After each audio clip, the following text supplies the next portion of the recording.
Sanjay ji quick reaction.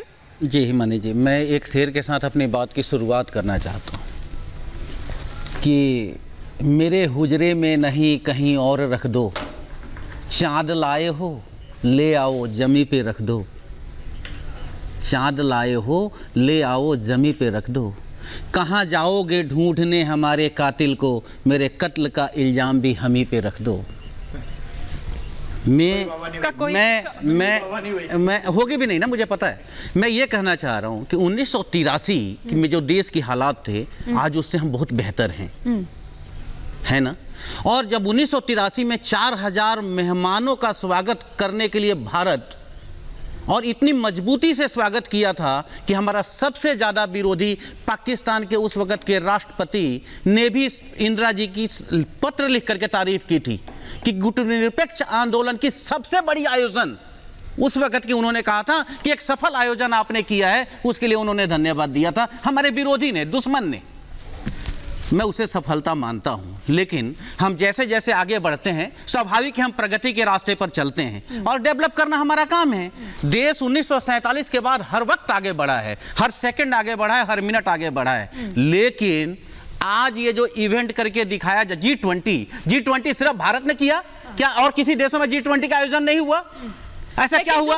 हर देश में भारत ने किया, क्या वो कहीं और हुआ? सर नहीं बताइए ना सर, आज तक कभी ये हो पाया था? बल्कि यहाँ पर रविंद्र सचदेव जी इसको बताएंगे। हाँ, आप कंप्लीट कर लीजिए, ठीक है। कंप्लीट कर दूं। हाँ। अमेरिका से ज्यादा हम आगे निकल गए, हम ज्यादा खर्च करने की स्थिति में हैं, बिल्कुल होना चाहिए।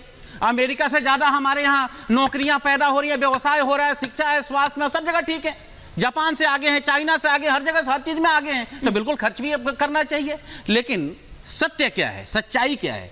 इस बहाने से देश के पैसे में आग लगा करके आप 2024 का इवेंट कर रहे हैं, बार-बार जो इवेंट जो भाजपा कर रही है, पैसे को आग लगाकर किया है। कॉमनवेल्थ गेम याद है आपको कि भारत में 2024 में इस हजारों करोड़ रुपए का घोटाला कर लिया था। देश के नौजवान पूछेंगे कि हम बेरोजगार क्यों हैं? का घोटाला किया था कॉमनवेल्थ गेम के अंदर। सर इनको क्या भी एक एक करके प्लीज, एक करके जो टॉयलेट पेपर आता है, एक एक कर अपनी बात रखिए। क्या तकलीफ है आपको? ठीक है, आप अपनी बात। देश की जनता को तकलीफ है साहब, आपको कोई तकलीफ नहीं है, आप मजा लीजिए। क्या तकलीफ है सर? जनता तो खुद, आपको जनभागीदारी दिखाई नहीं दी इसमें। की सफल कार्यक्रम के लिए पूरे 140 करोड़ देशवासी इसका स्वागत करते हैं, प्रधानमंत्री जी को धन्यवाद देते हैं, बधाई देते हैं, शुभकामनाएं देते हैं। लेकिन आप ये मत कहिए G20 सिर्फ भारत में हुआ है और आप ढोल पीट रहे हैं। क्या बात कर रहे हैं? मुझे ऐसा लग रहा है सर आप सिर्फ विरोध करने के लिए। रविंदर जी आ रही हूँ, अवस्थी जी आ रही हूँ, एक बार रविंदर जी। नहीं सर, मुझे समझ नहीं आ रहा आपका विरोध। मुझे मतलब सच में ज्वाइंट पीसी क्यों कैंसिल किया ये बताइए। मुझे अमेरिका तैयार था, भारत क्यों नहीं किया? पूछिए इनसे। भारतीय जनता पार्टी से मेरा सवाल है। श्योर, मेरा एक छोटा सा पॉइंट है कि G20 पहले भी होते थे और भारत ने इतना बड़ा कैसे कर दिया।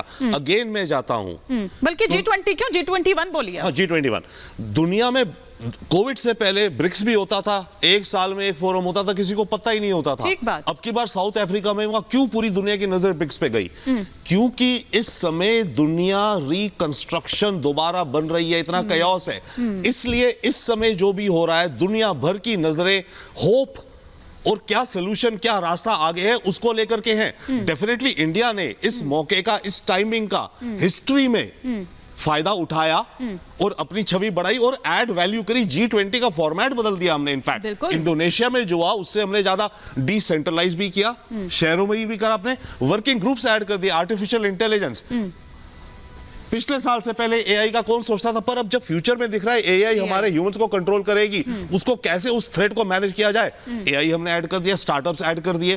तो हमने डेफिनेटली टेम्पलेट में बहुत एडिशंस करी, इसलिए करी क्योंकि ये इस वक्त की जरूरत है, डिमांड है। बिल्कुल।